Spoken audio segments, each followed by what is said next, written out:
suite effectivement de cette édition spéciale consacrée à l'incendie à Notre-Dame de Paris.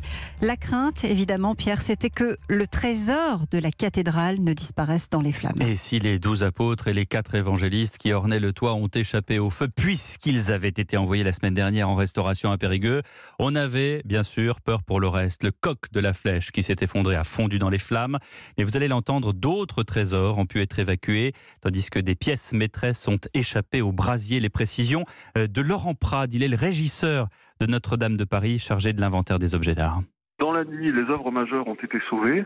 Les stalles du XVIIIe n'ont pas brûlé, la Pietà du XVIIIe siècle n'a pas brûlé, la statue de la Vierge au pilier n'a pas brûlé, la voûte et la flèche se sont effondrées à quelques centimètres, mais elle est parfaitement intacte. L'essentiel a été sauvé, mais il reste quand même des œuvres majeures, en particulier des très grands tableaux qui font à peu près 3 mètres par 4, le plus grand faisant 5 mètres par 5. Voilà, il faut des heures pour les sortir de la cathédrale, tout en sachant que l'accès au site n'est pas encore sécurisé. Les jours qui viennent vont être consacrés à sortir les autres œuvres de la cathédrale. Il y a beaucoup d'inquiétudes aussi autour de l'orgue principal. Dans quel état est-il ? Il y a 2 orgues dans la cathédrale. Il y a un orgue dans le chœur qui est l'orgue quotidien qui sert tous les jours et qui sert le plus dans la cathédrale.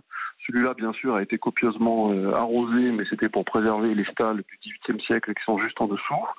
Et le grand orgue, lui, n'a absolument pas été touché, si ce n'est qu'il est totalement empoussiéré. Voilà, mais il n'a pas pris une seule goutte d'eau. Donc il est en parfait état, totalement intact, cet orgue-là. Il est pas en parfait état, il est totalement intact, mais il est totalement empoussiéré, en fait. C'est-à-dire il a pris de la suie et de la poussière, voilà, donc il est totalement inutilisable, mais il est préservé. Rien n'a fondu, et il neige, je vous dis, même, j'en viens là, j'étais à l'intérieur il y a un quart d'heure, il n'a pas pris une goutte d'eau. Où sont les œuvres qui ont été préservées la nuit dernière, j'imagine en lieu sûr ? Pour le moment, les œuvres majeures sorties cette nuit sont parties en dépôt à la ville de Paris et nous allons organiser dans la journée la sortie des autres œuvres. Et effectivement, selon toute vraisemblance, c'est des grands musées parisiens comme le Louvre ou peut-être aussi le musée de Cluny ou peut-être d'autres qui vont accueillir ces œuvres. Voilà les précisions du régisseur de Notre-Dame de Paris avec Victor Delande, Thierry